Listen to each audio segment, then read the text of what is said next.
Is your main goal to build muscle or lose fat? Because you can only do one at a time, right? Well, today you will find this logic is not entirely true, as it is possible to build muscle and lose fat at the same time. But what's the secret? The major problem in building muscle and losing fat is that these goals work against each other. To shed fat, you need to consume fewer calories and be in a calorie deficit.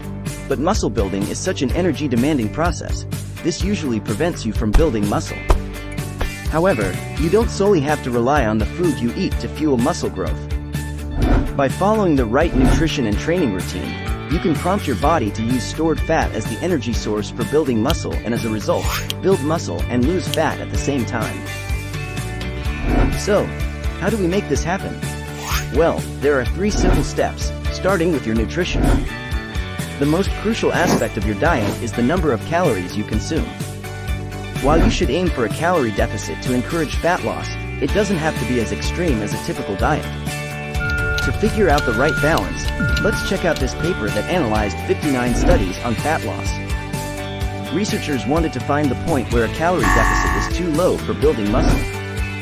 The results are shown in this graph. You can see that many people were able to build muscle with a small deficit. However, once the deficit exceeded around 300 calories, muscle growth stopped. It even decreased when the deficit went beyond 500 calories. It's important to note that this data is from people following standard fitness programs used in research studies, which may not be the best for building muscle.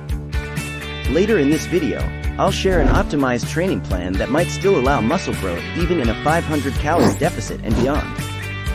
However, based on this data, if you want to increase your chances of losing fat while gaining muscle, a slight deficit of around 200 to 300 calories seems to be the best.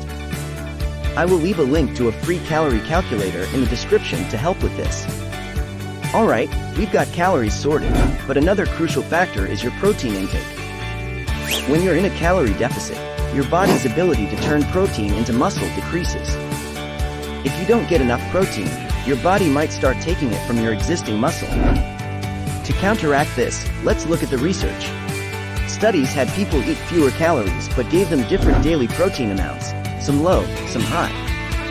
They found that the high protein group had better muscle growth. Even though they were still in a calorie deficit, they managed to lose fat at the same time. So you would want to consume 1 gram of protein per pound of body weight to get you close to maximizing your muscle growth.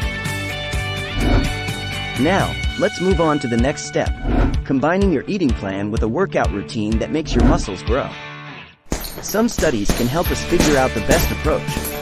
One study looked at 130 people with at least 6 months of training experience and compared the effects of having them trained with heavy weights versus lighter weights while in a calorie deficit.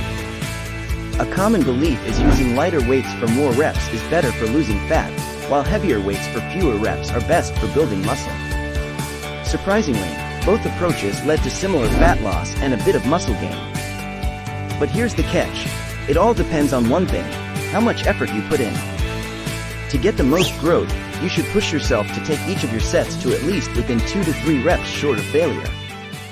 The problem is, many people don't train hard enough to reach this point, and this is where many people fall short. Now, let's talk about something crucial. There isn't a magic training plan to lose fat and gain muscle. It's about getting the basics right and doing them well.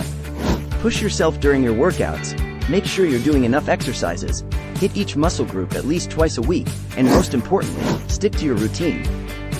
Even if you're a seasoned lifter, just tweaking one of these factors might be the boost your body needs to keep building muscle, even in a calorie deficit. Before I get into who can benefit the most from body recomposition, there's one more thing you can't ignore. Sleep. A study took untrained men and split them into 2 groups. One group did 2 full body workouts a week, and the other did the same workouts but also got education on how to improve their sleep.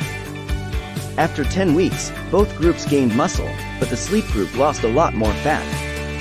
Other studies have shown similar effects as well, where sleep deprivation negatively affects both muscle gains and fat loss. So, to make sure you don't sabotage all the work you put into your nutrition and training, try to get at least 7 hours of quality sleep per night. Now that we've covered how to lose fat while gaining muscle, let's talk about who it's best for and whether it's worth your time.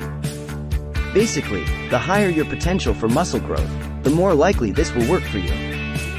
There are 3 main groups that fit this description. The first group are beginners who can basically touch a weight and end up growing. The second group is those that have taken some time off training, as it is far quicker to regrow lost muscle than it is to build new muscle. But the third group is where I think most people fall under, is those that have been training but do not train properly or hard enough with the right nutrition. Now, let's answer the big question: is this really worth your time?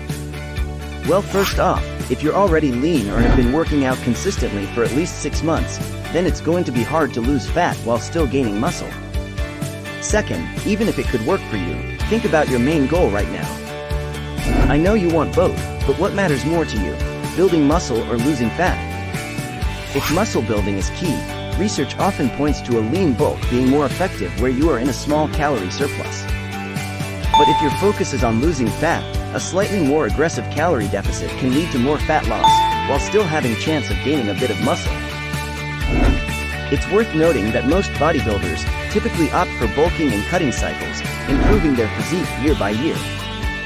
Another factor to consider is our preference for seeing progress in the right direction. Trying to lose fat while gaining muscle can be a slow process, and changes in body weight don't clearly show if things are improving as easily as they do in a bulking or cutting phase. However, I do believe it's worth trying for some people.